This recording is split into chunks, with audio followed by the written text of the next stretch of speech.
you know who made it.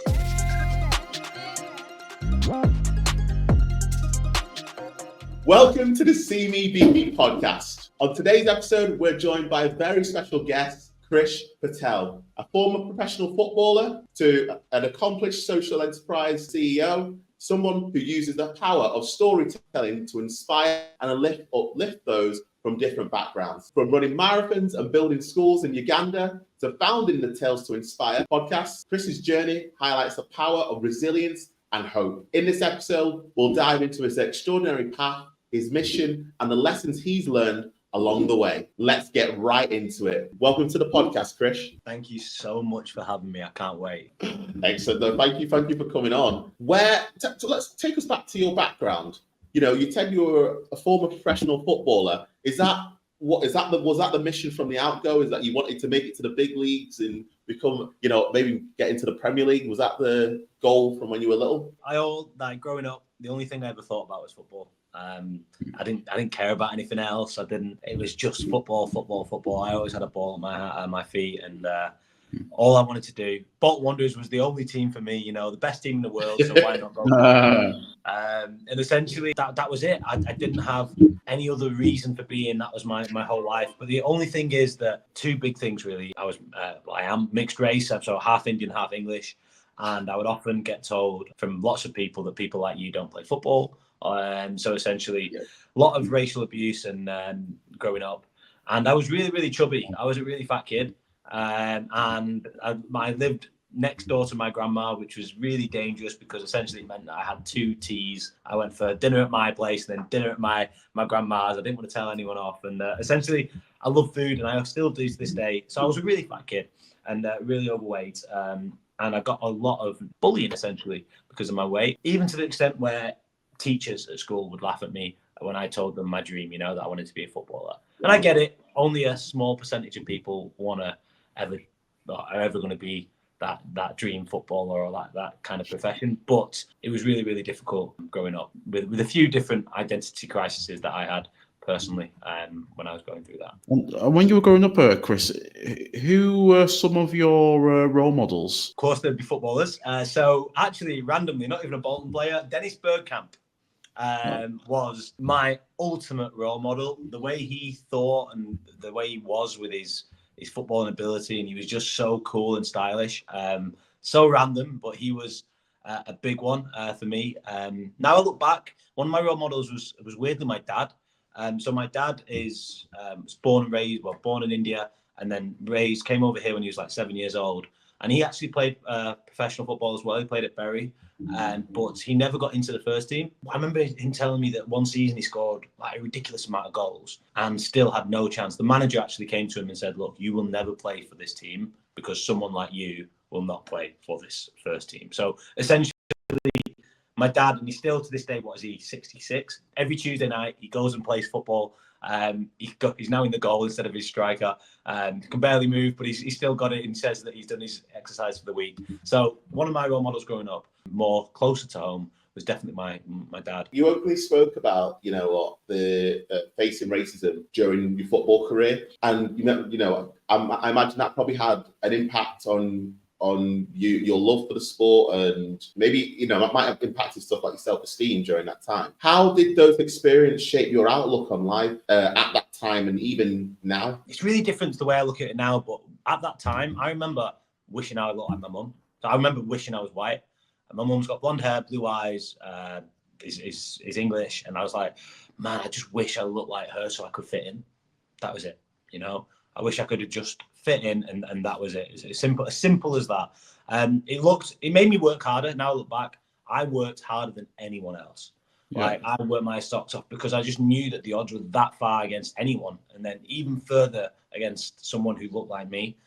With a name, typical Indian name. My full name's Krish Patel. So I've got like the most Indian of Indian names as well. So it really threw me under the bus trying to get into this industry that really didn't accept at the time Indians in South Asian heritage into professional football. But as I grew up, I started to really appreciate the fact that I'm part of two worlds. I get the best of both worlds.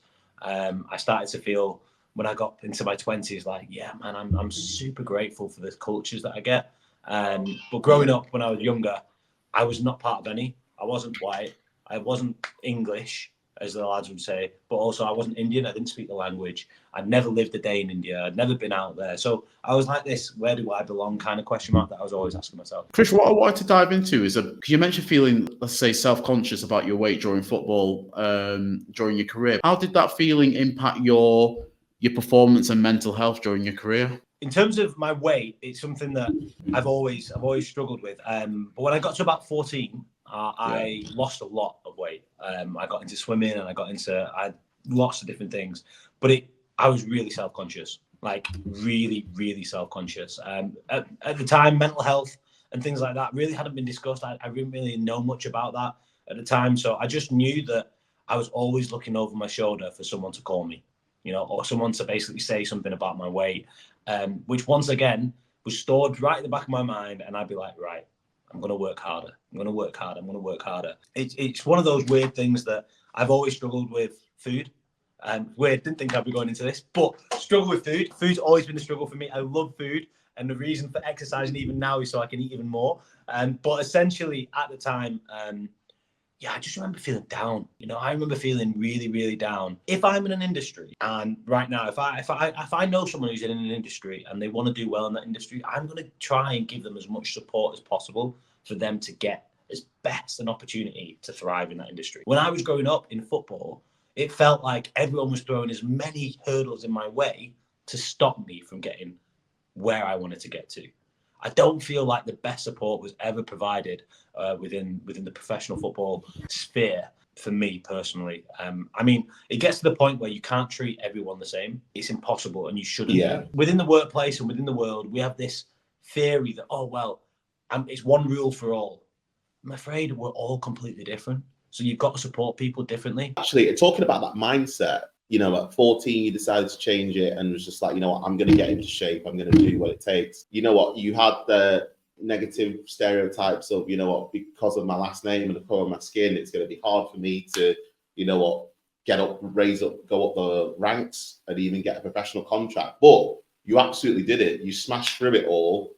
You got your professional contract at Bury. Can you take us to that time when you were first handed, you got that opportunity of that professional contract? What did it feel like? It's such a weird place. It's such a weird place. Now we're talking about me as a professional footballer and things like that. It's really interesting because I actually feel like I even failed that. But we'll go into that in a little while. But essentially, the day I got my professional contract, so what happens is when it's 16 years old, you get an apprenticeship for 2 years. After those 2 years, usually about a year and a half in, everyone gets told whether you get a professional contract or not. And I think out of our year group of, I think there was 12 of us, 3 of us got a professional contract. So it's really bittersweet because essentially you're getting told on the same day that you've got a contract, but you're going back to the changing room with all your mates that you've been with for the last 2 years, where 9 out of those 12 haven't got it. So you're like, it's the weirdest thing in the world, mate. It really is, because you've got something that others haven't got, so you can't celebrate. You're kind of consoling everyone. But obviously after when you leave that, it first of all made me realize it's such a ruthless industry. After leaving the training ground and going home and telling everyone, there wasn't even a time to reflect. I'm the least, I don't get proud. I just like head down, hit the target, boom, on to the next one. That's kind of my attitude to everything. And people always say to you, you should be super proud of where you've got to. I'm like, got to. I'm shooting for the stars and I'm only at the moon right now. Do you know what I mean? So it's like, that's kind of the attitude I had towards it. And then I had an amazing pre-season and got into my first professional contract where everything started falling apart, really. I just had injury after injury consistently. And for the whole year, I think I was probably fit for maybe 4 or 5 games. Whenever I came back, my confidence had gone, and essentially I didn't recognise the footballer that I was after that year. It was really weird. I'd never experienced anything like it in my life. And Krish, how important is it to have a positive mindset because just speaking to you now about what you had to go through in terms of the racism aspects of your career, and it's also the self-conscious barriers within your mind as well. How important is it to develop a positive mindset going into an industry such as professional football? It's so important. You have to back yourself so much so, and that even your teammates are trying to take your place. Yeah. You know, every day, every game, every training session, we would have 3, 4, 5 trialists. So you're never like to get comfortable. You're always having to do things that you're trying to get that 1%. You're trying to get better than whoever it is. So you're trying to perform. And when you're not performing, it's really, really difficult. So it is a really isolating world to live in. You're part of a team, but you feel really lonely. And you're trying to hide certain things and aspects because you don't want to show weakness. When you're in a group full of lads in a team environment, the last thing you want to do is show any weakness, especially when people have the opportunity to then take your spot because that you're showing weakness. So it was just a really difficult time, but also positive mindset, and having a mindset is so, so important. I can't stress how important it is to have not just a mindset, but a group of people that you trust and rely on, that you can ask for honest advice and support. I think that that's really important. People who understand you as well, but not just relying on that one place, always having a different plan. I left school when I was 16 to go and do it. And then at 19, 20, I was like, oh, bloody hell, what am I going to do in my life kind of thing, you know, when I got released. And I was like, right, I need to figure things out.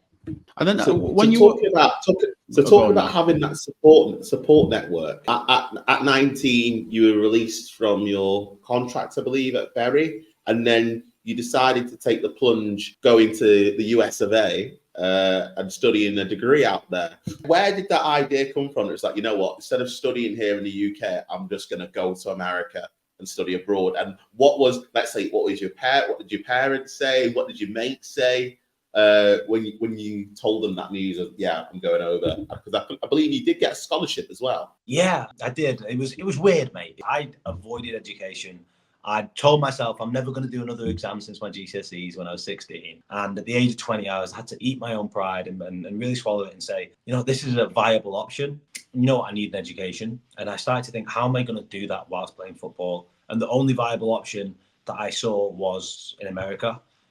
So I went through an agency and I went through them and I ended up going to America. I mean, I got promised the world, full ride scholarship, living close to the beach, California, living in a mansion. So I was like, it's not really that difficult of a conversation. I was a 20-year-old lad heading to the US. I was like, all right, I'm off. Let's go and have a good time. And turned up in America and it wasn't what I thought it would be. I got to the US and my scholarship was lied to. I was living in a 3-bedroom house with 13 other guys. I wasn't in San Francisco where I thought I was going. I was in like a small town. It's called Susanville. Susanville's, let's say it's got 12,000 people in its population. About 3/4 of those people are in one of the 3 prisons in the town. So it's got the maximum security prison, a medium security prison, and a young offenders prison. So it's got all this. It's like the most depressing place in the world. I mean, I was playing against Man United a year ago, and now I'm in Susanville, California, playing at this college. And on top of that, there was 55 of us for a 23-person team. So the coach had over-recruited. And I was just like, what am I doing in my life? Why am I here? And essentially, that's where everything changed for me. I went from a boy where I cared about girls, cars, money, parties. As much as I said I worked hard, my mindset needed to be, I was really superficial, really, really superficial. America helped me realize that life's about more than that, you know, and things started to change. I believe you also did spend some time in, was it Alabama? And then you had a role out there as a project coordinator. So how did that help your personal development? Yeah. Alabama was amazing. So from California, 2 years in California, I then went out to Montgomery, Alabama, right? So this is like the birth of the Black Civil Rights Movement in the US. Martin Luther King, Rosa Parks.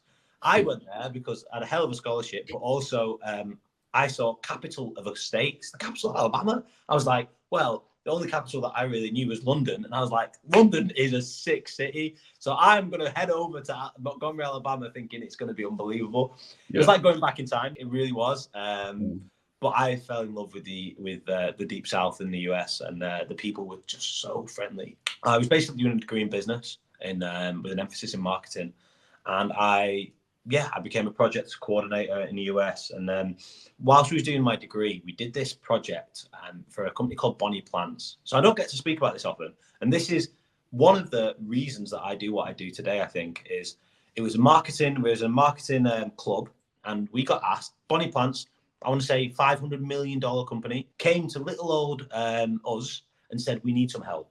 So what they do is they produce plants, and they have plants and different things that they grow that they give, but their market, their sales target market of who they sell to is old people. What they wanted to do is, how do they sell what they do to people like me at the time, in our 20s? So essentially, they gave it to 6 of us to create this incredible project, and that we got put into, I want to say, about 600 locations throughout the USA of their places, which was amazing for a university project for us to do that. And it was all about us working together to get into the minds of young people to figure out how we can get these products into their stores. And so we got to design their stores. We got to do lots of different things, and we got to present at head office. And that was the first time I'd worked on a project together around collaboration, but also around doing something really creative. Someone saying, you know what, you be creative, you come up with everything, show me what you've got. And that sparked something in me. I really love this. Like, I love this brainstorming. Best thing in the world, I love it. It's my favorite thing to do. Brainstorming is like the thing. And that was my first real experience of collaboration and actually working together as a team in a project. You know who made it. So I've gone to the US as this lad who just didn't care about others, was just trying to look after myself and get myself to where I needed to get to when I was in California, there's one person, and this is the power of one. The power of one can change your life forever. And for me, the power of one was one guy called Gabriel. And Gabriel was a guy in our football team. He was from Brazil, and he hardly spoke any English, and he was always happy. He was always like, bro, never give up, right? You've got this. And I was like, mate, get out of my face. Like, I can't stand you, kind of. You're too happy. What have you got to be happy about? And he wasn't even in the football team. He wasn't even in the starting team. He was living in a basement, and he spoke not too much English. But he always saw the best in others, and he always spoke to that potential in others. One day, I basically told him, I'm going back to Bolton. I'm going back home. I've had enough here. I'm done. And he said to me, Krish, were you happy in Bolton? I said, no. And he said, if you keep running away from your obstacles, you're never going to overcome anything in your life. And it was a harsh truth that I'd never wanted to see at that time, is obstacles are a fact of life. Whether you decide to run against them or whether you decide to grapple with it and overcome it, that's your choice. And I needed to make a choice. So my choice there and then was, obstacles are going to be something that I'm going to have to deal with. Let's go and deal with them. And ever since, I now see obstacles as a great opportunity for growth in my life. He also did another thing, that he didn't speak to the Krish Patel that you see here today. He spoke to the best version of Krish Patel. He spoke to the one that even I didn't know existed. And that was a completely different outlook to the way the world works. I've never experienced that before, where someone saw the potential in me, spoke to the potential in me, and stuck to that. And he took me under his wing. And after 2 years of being in California, when I moved to Alabama, my values had changed, and people started just reaching out to me. Krish, can I have a word? I'm struggling with my mental health. I'm feeling suicidal. I'm self-harming. And this would be friends. It would be people I'd never met. Eventually, it even became lecturers at the university I was at would ask for 5 minutes or 10 minutes of my time to share what they were going through. I was like, what the hell is going on? I'm this lad, cared about superficial things. What's going on? And the thing that had changed was my values. My values had started to change. And as I changed, the environment around me automatically started to change. And when that environment automatically started to change around me, things just started to fall into place, And so the runs and the marathons, essentially what happened is, 2016, I graduated with my degree in business. And I was like, all right, this has all been about me. If I've got these things, these phones that can contact people across the world, why can't I connect with people across the world and help people across the world? So my idea was, I'm going to run 4 marathons in 4 days from the northwest of England to the northeast, and I'm going to go over to Uganda. I'm going to go to Africa, and I'm going to build something sustainable. Right, that was it. Now, there was a few big question marks about this. Firstly, have you ever run a marathon before? People would say to you, I'm like, no, never run a marathon. And it's like, okay. Next one, have you been to Africa? Have you been to Uganda? I was like, no, never been. And it's like, where's the money going to that you're raising? I was like, how am I supposed to know? I've never been there. So I've got to go there and volunteer, and I'll figure it out when I get there. So a lot of questions, and people often were very skeptical about what I was doing, but I had a determination. That was it. And that's the power of a determination. You don't have to have an exact plan of how you're going to get anywhere. And I think that's really important, because in our society, especially in England, we have to have a plan and a way to justify that plan. Like, I am like, no, determined, and go and make it happen. And everything else will start to open up, you know, and that's kind of the way I went. So did the marathons, raised over £10,000 and headed over to Uganda to volunteer. I started volunteering with homeless young people, started volunteering with children with disabilities, coaching football in an orphanage, started to volunteer in all sorts of places. I didn't tell anyone that I'd raised the money. And essentially I saw that there was a school at one of the places we were volunteering, but there was a lot of children not going to the school who were just hanging about in the village. So I confronted the headmaster, as I typically did in that young age of mine. And I was like, hey, Peter, why aren't these people coming to your school, kind of thing? And he was like, we need a safe place. Like, we are currently at max capacity. It gets really hot in Uganda, but it also has big downpours. So we need a safe place for them to have a building. And I was like, okay. And I saw there was space there. So essentially what we ended up doing is with the £10,000, we built a building to educate an extra 150 children every single term. And that was where the money came to and where everything went. And I was 24 at the time. So what was that? 2018, I think we finished. Mate, I had no idea what I was doing. You know, essentially, like I am the person who puts my hands up and says, I had no clue. As much as I went to there to support others, I went there to learn about life and to find out what's going on and to really understand other cultures. And I came away from it as a different human being, you know. What advice would you give to people who have the fear of the unknown? Because speaking with you now, you seem like you're so like willing to, you know, try something out, try something new and going into the unknown. What advice would you give to people that are scared of taking that leap to go into the unknown? That's a really good question, Blair, mate. It's a really good question. The unknown is something that can be really scary. The perspective's the same, though. It can also be really amazing. The unknown is a space. The unknown is a space. When you create a space, that space then creates something new to come into it. Yeah. Now, the other way of looking at the unknown is a dark space that has lots of things that could go wrong. From the way I look at the unknown is a space that has lots of opportunity for new things to come. And I think as a society, once again, especially here where I live in the Northwest, that people need to know that, well, you're going to do something and this has to be the answer. And you need to do all this happens. So then this will happen. That's not the way life works. You can have an encounter like I did with one person, changes your life forever. You know, but if you don't allow that space to come, you're never going to see what's going to happen. So I think personally, having an unknown for me is a really good thing. I don't want my life to be planned out. What's the point? Like, what is seriously the point of any of this if you know exactly how your life's going to go? I don't want that life, and not for me anyway. So some people may want that. Now, the other thing is a lot of people have got things to lose. Yeah. So is it a fear that's justified or not? So what have you got to lose? Is it, your bills? Is it your family? Is it your struggles with, or if you're really young, you've not got a lot to lose. Like, I'm going to put it out there. You've been given a lot of privilege. We've been given a lot of privilege, including myself. We've got this incredible opportunity. I'm 20 years old. I was 24 years old, whatever I am. I'm 32 now. I've got nothing to lose. Man, I can always recover when I'm 40. You know, I can always go back to this. Most entrepreneurs really make it in their 50s, you know? So where I'm at 32, this is just a learning curve. The way I see this is this stage of my life is I'm doing things to learn as much as possible for when I get to a certain place where this incredible thing can be built. I have no idea what it is going to be, but I'm building a foundation for my life so that when any obstacle comes in the future or any storm comes, that I'm going to be strong. And essentially that's the way that I look at the world and the unknowns is, you know what, I'm building a foundation for my life. Really inspired. And talking about the unknown and facing obstacles, taking the plunge, you finished your degree in America, you've gone on to do amazing things like the full marathon in 4 days in Uganda.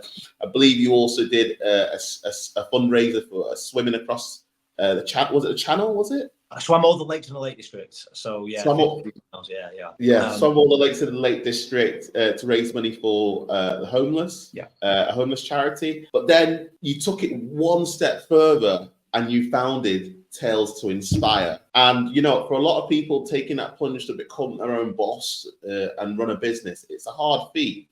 But you did it and you set up Tales to Inspire, which is a social enterprise. Can you talk us through what is Tales to Inspire, what the inspiration behind it, and, you know, the story of that chance encounter with a homeless person that led to this?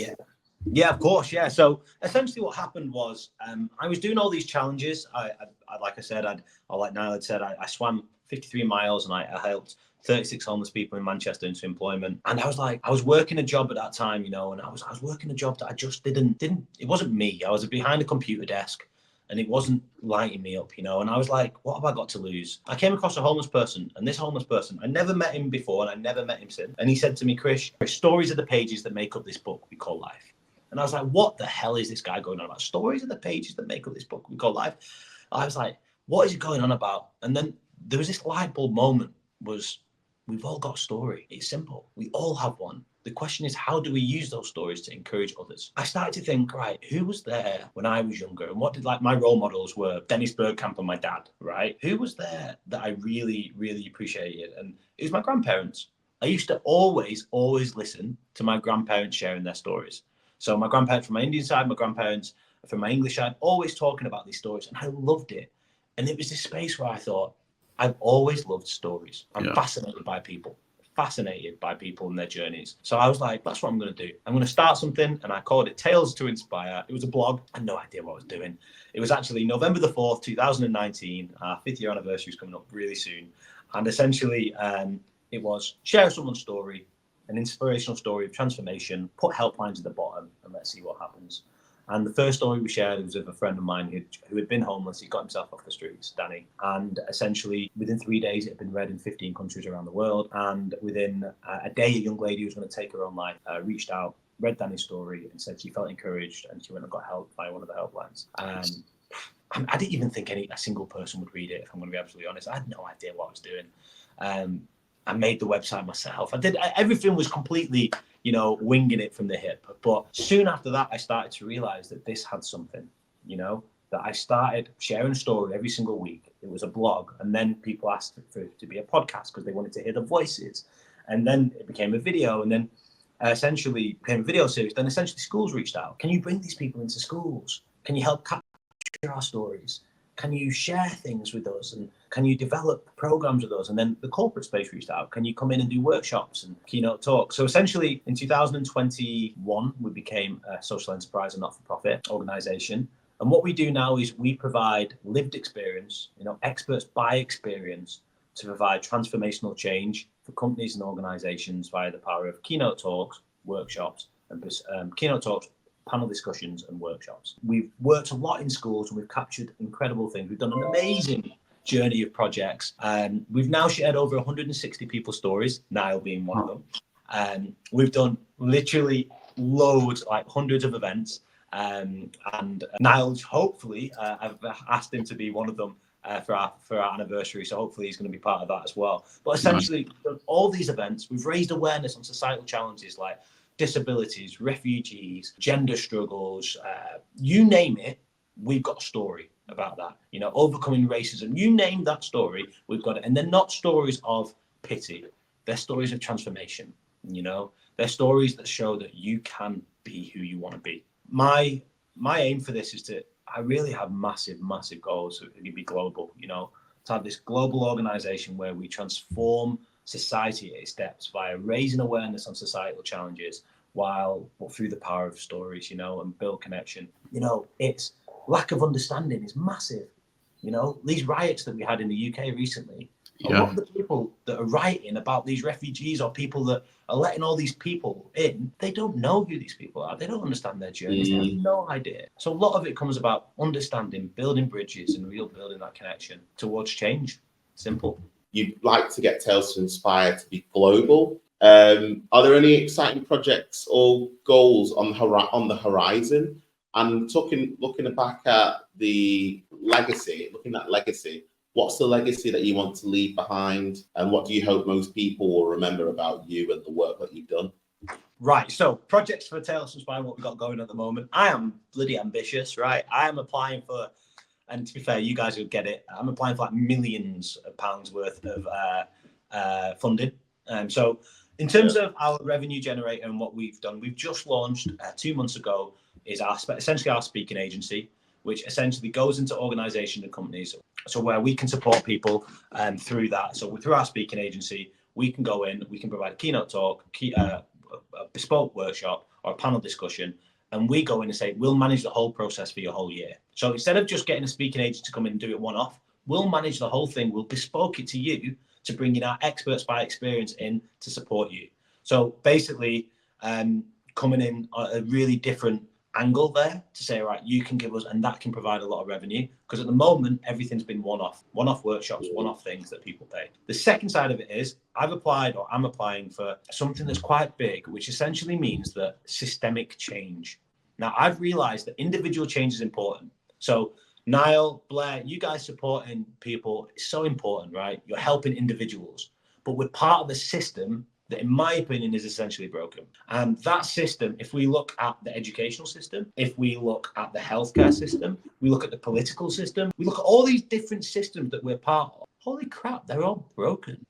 So no matter how many times we support individuals, these individuals are going to keep going into broken systems, and these systems are never going to be, just like when I grew up, not there to support me to be the best version of me. If anything, they're barriers to doing that. So I've come to the realization is I need to get our ambassadors, who are the leaders within their communities, in the rooms with decision makers in society. Is essentially getting them in the same room and then holding the decision makers, whether that's politicians or whoever that is, responsible. But then in terms of legacy, for me, legacy is about a feeling. I want to be the thing that if you forget or you don't speak to, man, that guy was inspiring. That guy took the roof off and said, you can be anything you want to be. There's nothing more powerful than someone who owns himself and someone is uniquely themselves, and I think that is sometimes, it's weird, but sometimes one of the hardest things we can be is uniquely ourselves, which is weird, right? Because the only person who knows ourselves is us. But I think that's really empowering.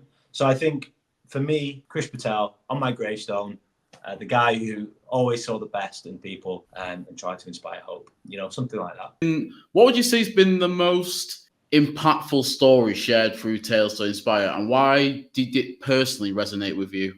Oh, so this is a really good question. It actually changes with me week to week, depending on what I'm going through, actually. So I'm currently going through a lot of self-doubt, a lot of burnout, a lot of things that I really, really struggle with. Obviously, sharing all these things can be easy, but one of our ambassadors, he's actually called Joe Foster.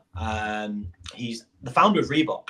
So he's actually not our typical ambassador, but he's from Bolton. And I didn't realize he was from Bolton. Now, his journey to found Reebok, $1 billion company, is just ridiculous. He was in Bury, so just around the corner from here, in a factory with no light, basically never saw his family, him and his brother trying to figure this thing out for years and years and years, trying to do this shoe brand until where they got to. So recently, the most recent one for me that's kind of resonated with me is our most recent one of Joe Foster. But that answer, if you ask me that question next week, Blair, it'll be a completely different answer. Yeah, that's the beautiful thing about having these ambassadors is I've got my own network of people that I can either tap into with them being there and like today, or I can tap into them without them being there with a podcast, a blog, a video series that I can kind of tap into and get inspired by. So it's just this beautiful thing of realizing that everyone has a story, and just my reason for being is to help uncover that story. Yeah, everyone goes through hardships in life, but I suppose it harks back to what you said at the beginning: is how do you overcome it? How do you go past those barriers? Sometimes people do, and then sometimes people don't. But I think some of the tips and advice and guidance that you've given on this podcast will inform and help a lot of people. So I think this has been an absolutely great episode, because we're going to go into the bonus part of the podcast, and I'd be interested to hear your answer to some of these bonus questions. So the first one, Krish, if you could invite 3 people to a dinner party tonight from the present or the past, don't have to be famous people, could be anybody, who would you invite? Man, that is your typical tough question. Right, okay, let's go for it. Okay, so I'm actually living, or do they have to be alive, or can they be dead? No, from the past as well, so they can. Okay. Yeah. All right, let's see. Who can we go with? I'm going to do a bit of a weird one, really. So I'm going to go really far. 2,500 years ago, there was a person called Shakyamuni Buddha. So I'm going to go to, so I practice Nichiren Buddhism, and I would love to find out about Shakyamuni Buddha, about the original Buddha in India, who essentially became enlightened and And now there's so many different types of Buddhism and this philosophy that I truly believe in around the philosophy of life, you know, speaking to life, and that's who I am. So Shakyamuni Buddha is going to be number one on that list. Second one is going to be a typical one. Nelson Mandela, the kind of obvious reasons. I have this activist outlook on life. I have this incredible, well, maybe it's not incredible, this determination. And if you study Nelson Mandela's life, the persecution that he went through and the difficulties that he went through, but for him to even appreciate, whilst in prison, the people who persecuted him, he would ask them, how are your family? What's going on at home? You know, the people, the prison guards who kept him in there for 29 years, I think it was. Like, he would be concerned about the people persecuting him in their lives. And that outlook of life is something that I'm just truly in awe of. So I'll go with Shakyamuni Buddha, Nelson Mandela, and a third one. I would love, and this is going to be completely weird, but my great-grandparents from both of my grandparents' side, I would love to be in a room with both of them and just to understand what their lives were like, you know, and just to say, like, guys, like, what was it like, you know, what we're talking about 125 years ago in village in India? Or what was it like 125 years ago in Blackpool, like before the First World War? Like, what was going on? So I would love to be in that space with my great-grandparents and really understand how that kind of went, you know. That would be 6 people. So your great-grandparents, Nelson Take everyone Mandela, else out. and the original Buddha. Sorry, Nelson. Sorry, Shakyamuni. Stick with the grandparents. Fair enough. And then the final question, Chris, if you could have any superpower in the world, what would it be? The ability to connect and support anyone. So it's really transparent, and I guess it's kind of what I'm already trying to do. But to actually have that ability to say, click of a finger, man, Blair's struggling. First of all, I understand what you're going through, that empathy. I connect with you. There you go, I'll change it. I'd go with the ability to connect with others on a deep, fundamental level, connect to people and to support those people with whatever it is that they need support. Thank you so much for being a guest on the CBBME podcast. It's been a really, really great episode. And yeah, this will be available on all the major streaming platforms. But what we'd like to do at the end is just to give you, the guests, the last word. So chance for you to plug yourself, website, socials, and you know, how can people support the podcast, whether it's sponsorship, donations, whatever, floor's yours. Oh, thank you, mate. So yeah, in terms of the ways that you can support me and Tales to Inspire, essentially, if you're looking for inspiration through real life stories, we're your place. Whether you work at a company, an organization, at school, you're looking for a podcast, a blog, we've got it all essentially. So just please do check us out. My real thing is I really want to support our ambassadors. So how do we get our ambassadors into your organizations to be able to support you? So with something that's unique, different, supporting a not-for-profit organization. So yeah, at Tales to Inspire, talesinspire.com. Right, that's all we got time for today, guys. See you on another exciting episode of the CBBME podcast. Take it easy, everyone.